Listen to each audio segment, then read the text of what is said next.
School. This is a story from Massachusetts. The Fenway Foul-Up. Chapter 1. The Green Monster.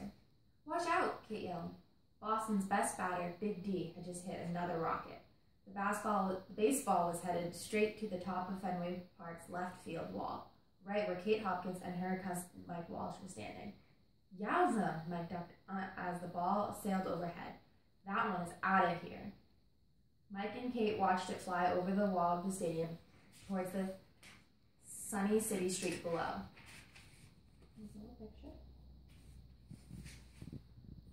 They waited to hear the clunk of the ball hitting a car's hood or shattering glass as it hit a windshield. But all they heard was a loud thud and a soft thunk. No crunch, no smash of glass, no car alarms. Mike scampered up to the railing that overlooked the street. The ball bounced against the wall of a parking garage.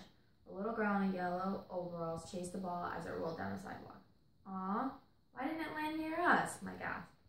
He pulled a worn tennis ball out of his fleece jacket and bounced it against the cement steps a few times. He carried a ball everywhere he went. "I've always wanted a real Major League Baseball." "If Big D had hit it at you, it would have knocked your head off," Kate answered. She took her baseball cap and slipped her long brown ponytail through the hole in the back of the cap. "At least then you wouldn't be able to think about baseball. It's all you do." Mike couldn't argue with that. He did spend a lot of time playing baseball and talking about it and watching it. Last year, he even started a baseball website. That was why he was so excited to be at Fenway Park watching batting practice. Kate's mom, Mrs. Hobson, worked as a sports reporter for a popular website, American Sports. She was covering that day's baseball game between the Boston Red Sox and the Oakland A's. Kate lived with her mom in Cooperstown, New York. Mike lived down the block. His mom and Kate's mom were sisters. Mike, Kate, and Kate's mom had left at 7 that morning and driven to Boston. Mrs. Hobson was in the press room, but Mike and Kate were using their special all-access passes to explore Fenway Park. They had started at the seats on top of Fenway's giant left field wall. The 37-foot high wall was painted dark green and ran from left field to center field. It was known as the Green Monster. Mike turned his attention back to the field. "Hey, watch the way Big D stands in the batter's box." Mike pointed to the home plate. "He has an open stance. His back foot is closer to the plate than his front foot. It's what gives him that power to hit like that." Even from far away, Big D's arm muscles stood out through his uniform. He was tall and strong and always had a big grin on his face. Big D was one of Boston's most popular players. "Do you see the bat he's using?" Mike went on. It was a light-colored wooden bat with a dark green ring dividing the handle from the barrel to the back of the bat. It's his good luck charm, like a four-leaf clover. He calls it his Green Monster, just like the wall. Pow! Big D hit another ball out of the park. Across the field by the Boston dugout, a small group of fans cheered. They had come early for batting practice, too. "Didn't he try to use a bright green bat in a game once?" Kate asked. "What happened to it?" Mike was the expert when it came to baseball, but Kate knew all about everything else. She read all the time, books, newspaper, websites, anything she could find. "Yep, but it wasn't allowed," Mike told her. "According to the rules, bats have to be black, brown, or natural. So now Big D just uses a regular bat, but he still calls it the Green Monster." After he batted, Big D headed back to the dugout. The fans crowded the railing and chanted, "Big D! Big D! Big D!"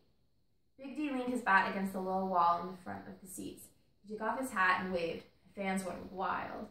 Many of them held up baseballs, hats, and other souvenirs for Big D. Big D started signing autographs. A photographer trailed behind him taking pictures. He carried a long black tripod slung out over his shoulder and a camera with a big lens. "I knew we should have waited over there," Mike said. "We could have gotten Big D's autograph." "Maybe next time," Kate said. "It's cool that he's signing so many."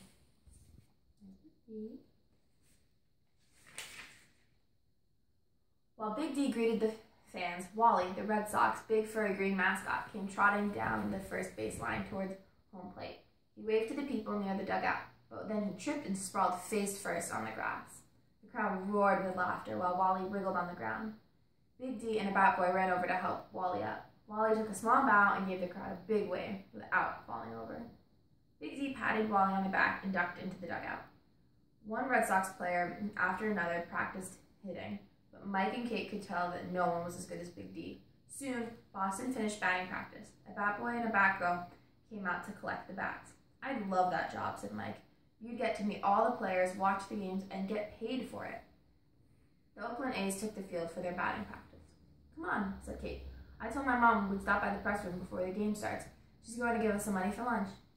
Kate and Mike found their way through the halls lined with hot dog, ice cream, and peanut stands.